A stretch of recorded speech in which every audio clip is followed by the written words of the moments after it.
मिला है और ऐसा समय मिला है तो वैसे नहीं मिला है। आप क्या सोच रहे हैं? वैसे मिल गया? इस धरती पर नहीं, इस नगर में भी आप जैसे बहुत आदमी हैं कि नहीं है? इन सबके भाग्य में नहीं है, सबके भाग्य में नहीं है। बगल में है, फुर्सतें नहीं है, बगल में है लेकिन फुर्सत नहीं है। और मैं कहता हूं दिव्यात्माएं याद रखें, आज वही कहना है। आज हम रामचरितमानस के एक बाल कांड की चौपाई है। बाल कांड में चौपाई है।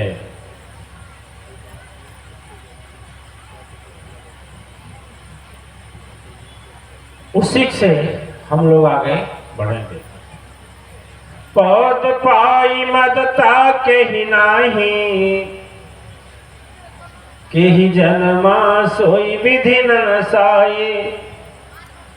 लिखे हैं कि इस मनुष्य जन्म को पाने के बाद में कौन ऐसा है जिसको प्रभुता मिल जाए और उसको अभिमान ना हो। और आप सतर्क होकर सुनिएगा, कल भी कहे लेकिन छूट गया था, समय लेट हो गया। मैं ये कहता हूं कि यदि भगवान से दूर करता है तो अहंकार ही करता है, घमंड ही करता है। और मैं कहूं कि अपनों से दूर करता है तो घमंड ही करता है। आपके दो बच्चे हैं, एक आपका प्रेमी है, सेवा करता है, आपका ध्यान रखता है, आपके बिना रह नहीं पाता है। और एक लड़का आपसे हमेशा झगड़ा करता है, गाली देता है, झगड़ा करने के लिए लाठी उठा लेता है, अपना हिस्सा मांगने के लिए हमेशा तत्पर रहता है। और एक बच्चा है आपकी सेवा में तत्पर रहता है। यानी एक प्रेम मार्ग में है, एक अहंकार मार्ग में है। किसको आप अपनाएंगे? ईमानदारी से बोलिएगा। प्रेम मार्ग। प्रेम मार्ग। वो कितना हूं मंदिर में पूजा करे, कितना हूं तीर्थ करे, कितना हूं बाहर के लिए प्रिय हो, लेकिन आपकी यदि प्रताड़ना करता है, आपको सताता है, तो आप उसको प्रिय होंगे नहीं। अहंकार में जीता है और अहंकारी आदमी हमेशा दूसरे को पीड़ा देता है, हमेशा देता है, उसका स्वभाव है। ठीक है दिव्यात्माएं, एक मुझे दृष्टांत आ गया, याद आ गया, जो हम लोगों के गुरुजी हमेशा सुनाते थे, वही याद आ गया। यदि कहिए तो हम आप लोगों को सुना दें, नहीं तो चैप्टर बता। देखिए हम लोग के हमारे गुरुजी बताएं, एक बार किसी पर अहंकार पर समझा रहे थे कि अहंकार क्योंकि इतना बड़ा दुश्मन होता है ना, बाप रे बाप, धरती पर कोई इतना बड़ा दुश्मन नहीं है। और दुश्मन बाहर रहते हैं, अपने अंदर में रहता है घमंड, और सबके नजरों से गिरा देता है, सबके नजरों से गिरा देता है। आपका पड़ोसी घमंडी मिल जाए तो आपके नजर से गिरेगा कि नहीं? गिरेगा। आपकी बेटी घमंडी निकल जाए तो आपके नजर से गिरेगी कि नहीं? गिरेगी। बोलिए ना।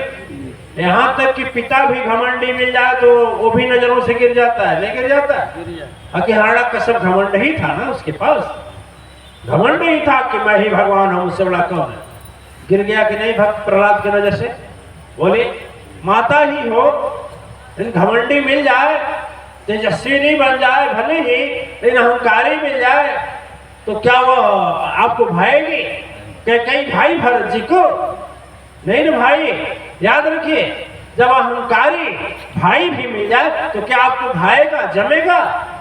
रावण तो अहंकारी था, विभीषण को भाया कभी नहीं भाया। अहंकारी जो भी प्रकट होता है आपका समझे विनाशकारी होता है। अहंकारी लड़का भी हो वो भी विनाश करता है। दुर्योधन अहंकारी था, पूरा सबको ले डूबा, 100 को भी डूबा लेकर के, अपने भी गया, अपने बाप को भी ले गया ना। विनाश किया कि नहीं विनाश किया? और अहंकार यदि आपको प्रिय नहीं है तो मुझे बताइए भगवान को प्रिय होगा? अहंकारी आदमी भगवान को प्रिय होगा। और मैं बार बार कहता हूँ, परमात्मा और मनुष्य के बीच में अभिमान एक दीवार होती है।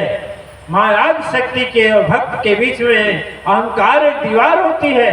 सदगुरु और शिष्य के बीच में अहंकार एक दीवार होती है। और वही अहंकार जो है हमें सब कुछ से बर्बाद करती है। अरे और तो और, एक तो दुनिया में लोग पापी बनकर जीते हैं, ध्यान दीजिए, जीते हैं नहीं जीते हैं? जीते हैं नहीं जीते हैं? आपके मन में धर्म और सत्य की भावना आई, सदगुरु के पास पहुंचे और यहाँ आकर यदि अभिमान पैदा हो गया तो आपके सारे पुण्य को खा गया कि नहीं खा गया? सारा पुण्य खा लिया कि नहीं खा लिया? बोलिए ना।